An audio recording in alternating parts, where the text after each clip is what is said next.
Hola, buenas tardes a todos y bienvenidos a Lecturas Imprescindibles. Hoy traemos, como casi siempre tratamos de traer, canela fina. Traemos una obra que resulta imprescindible de aprender a nivel político, a nivel filosófico incluso. Es una obra que es casi contemporánea al Príncipe de Maquiavelo, aunque sin embargo ideológicamente se sitúa en las antípodas de este. No podíamos hablar de otra que Utopía de Tomás Moro. Utopía cuyo concepto se ha tomado y podemos encontrarlo en la RAE como sinónimo pues de estado perfecto o ideal. ¿Cómo empieza Utopía? Bueno, Utopía empieza con la historia de un navegante que nos presenta el escritor, en el que describe una sociedad que se sitúa en la isla de Utopía, que está al sur del Ecuador. Y el autor nos presenta esta utopía a través de la descripción de este navegante como un estado verídico, ¿verdad? Un estado verdadero. En realidad Utopía pues es la descripción ideal de cómo debería de ser el Estado por parte de Tomás Moro, y también una feroz crítica a lo que son los estados contemporáneos del autor. Tengamos presente que la obra se escribió en 1516 y podéis imaginaros cómo estaba Europa a nivel político. Guerras constantes entre estados por causas de religión, etcétera, etcétera. La verdad es que lo estaban pasando bastante mal. Y el autor nos describe la fabulosa isla de Utopía, donde todo el mundo es feliz a través de una serie de normas, ¿verdad? O de formas de vida que ahora vamos muy sucintamente a traer a colación. Resulta interesante la pregunta que se hace el autor, una pregunta que creo que nos hemos hecho todos, y es si verdaderamente el estado perfecto donde todo el mundo sea feliz existe. Y Utopía no es más que una reflexión o la conclusión a la que llega el autor acerca de cómo sería el estado perfecto. Seguro que todos en nuestra imaginación podríamos defender también como el estado perfecto. Y en Utopía podemos encontrar, aunque os sorprendan, los antecedentes más antiguos del socialismo, incluso del comunismo. ¿Por qué? Porque Utopía señala a la propiedad privada como el origen de todo mal, y en su día, en Utopía, la propiedad privada fue disuelta. Es interesante observar los paralelismos entre la utopía de entonces y hacia donde nos quieren llevar hoy en día, ¿no? Todos hemos escuchado la famosa cita de no tendrás nada y serás feliz. ¿Verdad? Pues eso del no tendrás nada y serás feliz no se lo ha inventado el foro de Davos de ninguno de esta gente, sino que ya existía en la utopía de Tomás Moro. Resulta interesante destacar que es un estado imaginario, pues porque la propiedad representa libertad, ¿verdad? Y si llevamos al extremo el concepto de libertad y nos quitan toda la libertad, prácticamente ningún ser humano, salvo quizá algún ser humano excepcional, como pudo haber sido Nelson Mandela, por poner un ejemplo, puede ser feliz si se le priva de libertad, es decir, de propiedad. Es un mundo ideal en el que se describe que allí todo el mundo dobla el lomo, prácticamente no hay clases sociales, no hay trabajo superfluo, ¿verdad? Todos los trabajos tienen una estricta utilidad y que se trabaja 6 horas al día nada más. Con esas 6 horitas al día da para vivir. ya empezamos a recordar todas las jornadas de 35 horas, de los funcionarios, trabajar solo 4 días a la semana, etcétera, etcétera. Eso ya estaba aquí en la utopía de Tomás Moro. ¿Y cómo ser feliz de esta manera? ¿O cómo se puede vivir así? Pues muy fácil. Todo lo que producen los ciudadanos se mete en un almacén común y de allí cada cual coge lo que necesita. Recordamos, ya hemos hablado del manifiesto comunista de Marx, las famosas citas de Marx cuando hablaba del socialismo y del comunismo. A cada cual según sus capacidades, de cada cual según sus necesidades, ¿verdad? A cada cual según sus necesidades, a cada cual según su aporte, ¿verdad? En una primera parte, según tu capacidad y tus aportaciones, tú tomabas en la época socialista y en la época comunista, independientemente de tu aporte, ya aportaras o produjeras más o menos, tú tomabas según tus necesidades. De esta forma, como las necesidades del ser humano, como norma general, en una vida austera, que nos propone una vida austera, ya veremos por qué, siempre va a haber excedente, pues el país de utopía va a ser verdaderamente rico. Recordemos que no es propiedad privada. Se nos describe una sociedad en la que los vestidos, las ropajes son prácticamente todo iguales y las casas también todo igual. Son cosas funcionales, sin lujos, y todo el mundo pues desarrolla una vida más o menos igual. Al final resulta que cada ciudadano podemos considerarlo como una fotocopia de su vecino. También hay que destacar y algo que sí llama la atención, que se puede salvar de esta utopía de Tomás Moro, es que prácticamente no hay leyes, ¿verdad? Decía algo así Pitágoras: educa a los niños y no hará falta castigar a los hombres, ¿verdad? Pues por ahí van los tiros que nos describe Tomás Moro. Apenas hacen falta leyes porque apenas hay delitos. La sociedad está tan avanzada y la gente es tan feliz, pues que no comete ninguna barrabasada. Llama la atención también en un contexto tan temprano, tener presente que estamos hablando del siglo XVI, de la eutanasia. Y aquí se habla de la eutanasia. A los enfermos que son terminales, si bien no se les obliga a ella, pues se les sugiere. ¿Os suena la canción, verdad? ¿Os suena la canción de la eutanasia?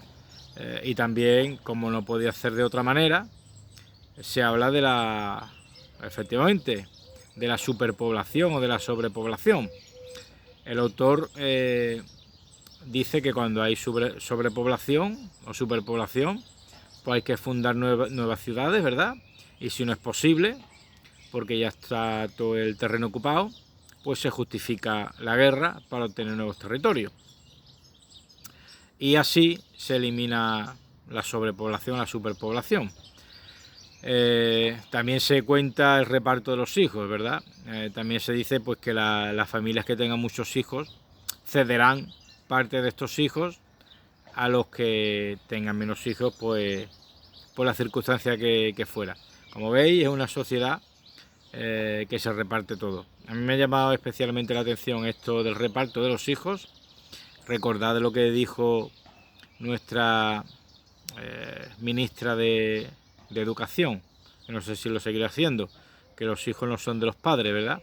Si no son de los padres, son del Estado, y como son del Estado, pues el Estado es el que parte y reparte.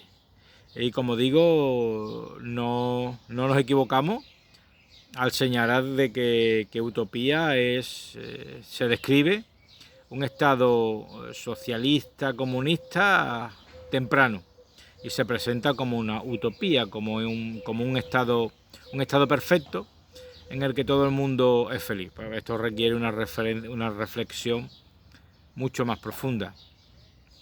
Al final, pues, lo que nos presenta el autor es que solo a través de una renuncia a la propiedad privada y por ende a la libertad, pues podremos tener una vida plena a través de un Estado que es el que va a garantizar los servicios fundamentales y las condiciones para que seamos felices.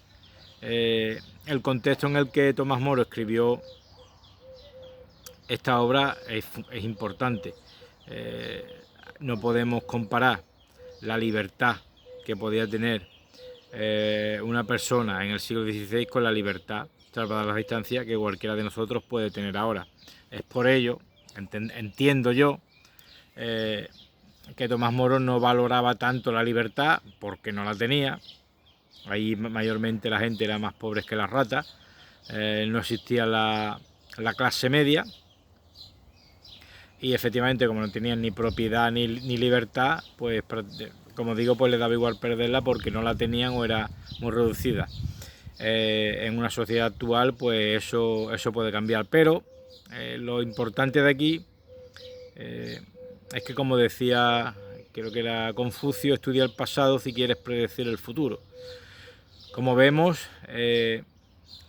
gran parte de las ideas del Estado socialista posterior, del nuevo orden mundial, de la supresión de la libertad del individuo, ya están aquí.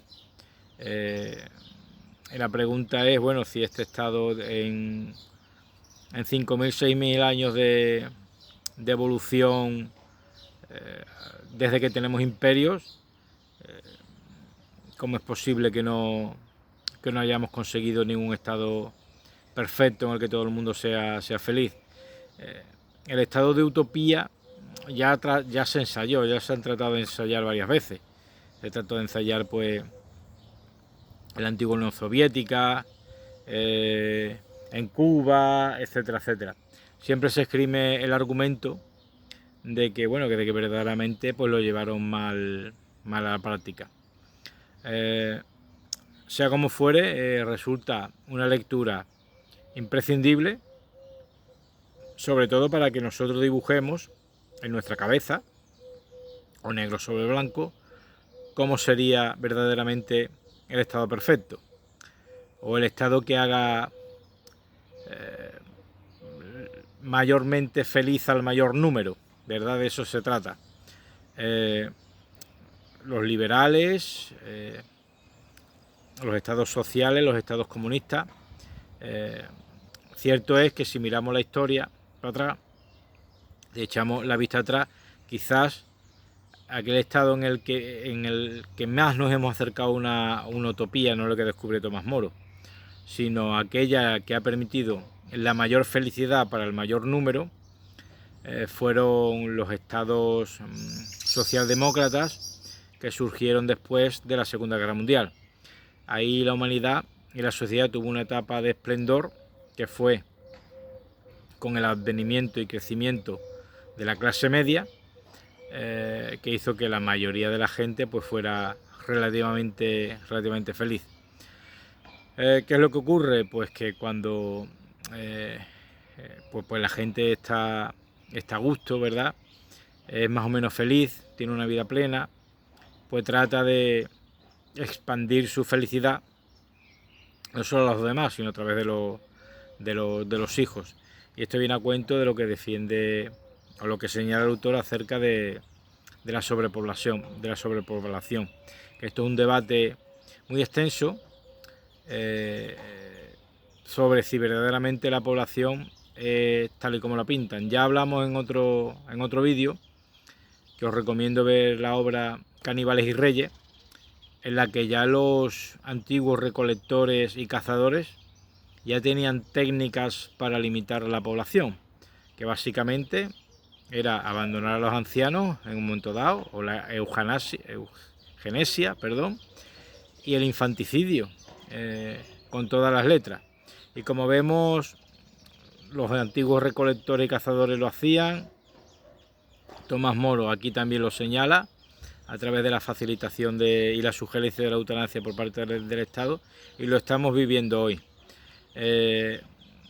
Como vemos, el ciclo se repite, pero resulta esta obra pues imprescindible, aparte de que es muy accesible, está muy bien escrita. Como veis, es cierto que tiene cierto lenguaje de la época, pero se entiende.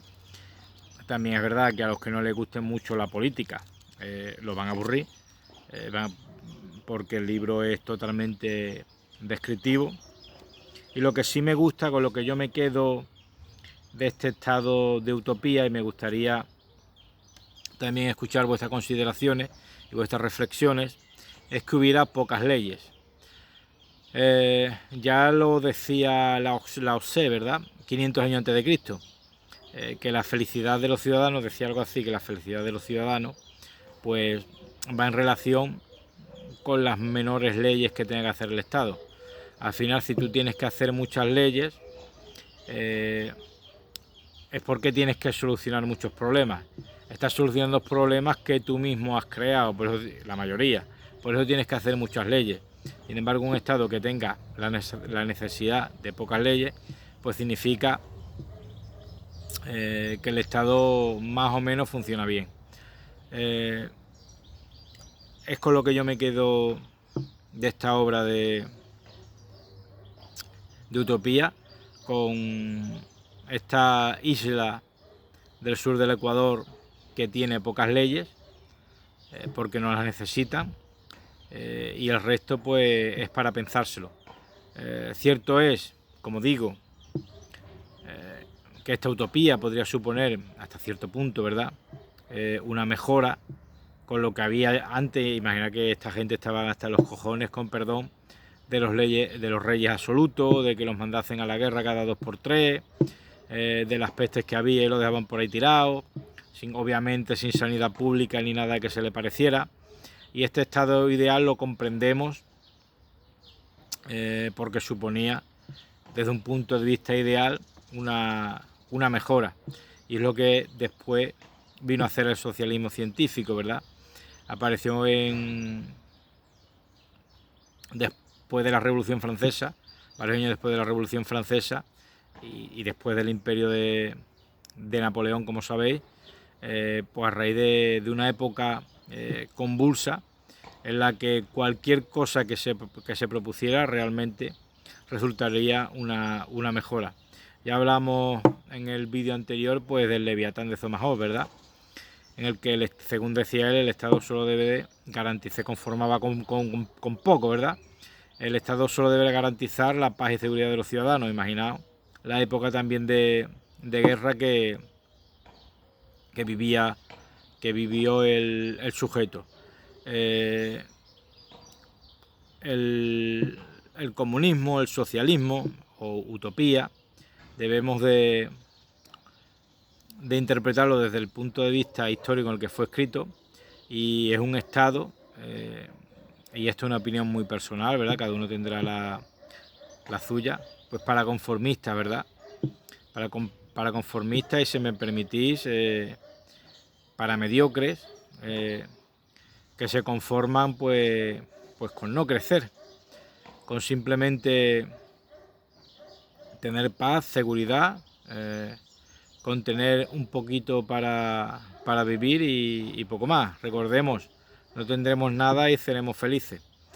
Pero yo creo, esto es una opinión muy personal, que el ser humano es mucho más que eso.